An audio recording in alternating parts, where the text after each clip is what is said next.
For example నేను చెప్తాను. ఇప్పుడు ఒక ఒక డిగ్రీ కంప్లీట్ గాని, బీటెక్ కంప్లీట్ చేసినటువంటి స్టూడెంట్ గాని, లేకపోతే వాడు జాబ్ చేసేవాడు సాఫ్ట్‌వేర్ ఇంజినీర్ గానియండి, వాడు ఆధార్ కార్డ్ అప్డేట్ చేసుకోవాలన్నా, బర్త్ సర్టిఫికేట్ తీసుకోవాలన్నా మీ సేవాడి దగ్గరికి పోతాడు. మీ సేవాడు అట్లీస్ట్ ఇంటర్మీడియేట్ పాస్ అయ్యి మీ సేవ సెంటర్ పెట్టుంటాడు. అంటే నువ్వు ఇంత ఎడ్యుకేషన్ చదువుకొని అట్లీస్ట్ నీ ఆధార్ కార్డ్ అప్డేట్ చేసుకోవడానికో, బర్త్ సర్టిఫికేట్ తీసుకోవడానికో నీకు టాలెంట్ లేదా?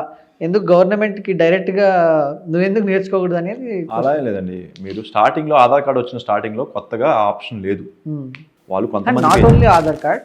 ఎగ్జాంపుల్ చెప్తున్నాను. ఆప్షన్ లేదు, అప్లై చేసింది లేదు. మీరు ఈ రోజు everything is in your palm.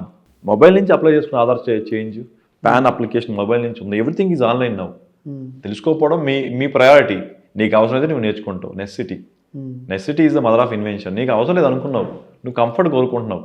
నేను ఎందుకు హెడ్ఏక్ తీసుకోవాలి, వాళ్ళకి ఇస్తే చేస్తారు కదా ₹100 ఇస్తే అనే మైండ్ సెట్లో జనాలు ఉన్నారు. ఇవన్నీ చిన్నప్పటి నుంచి ఇంబైబ్ చేసుకోవాలి.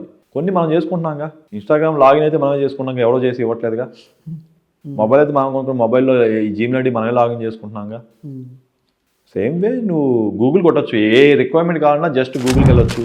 చాట్ జీపీటీకి వెళ్ళినా అది ప్రాసెస్ చెప్పిద్ది.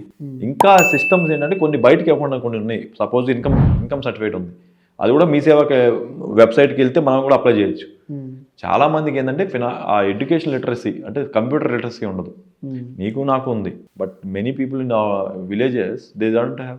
వాళ్ళు మొబైల్ ఆపరేట్ చేయడం తెలీదు. కొంతమంది పెద్దోళ్ళకి ఈ మధ్య మొబైల్స్ వచ్చినాయి, కానీ దే కెన్ ఓన్లీ సీ వాళ్ళ అబ్బాయిలు చెప్తూనే అమ్మాయిలు చెప్తూనే చూస్తున్నారు.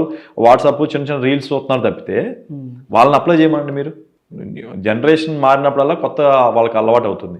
సో కొంతమంది రాదు. New generation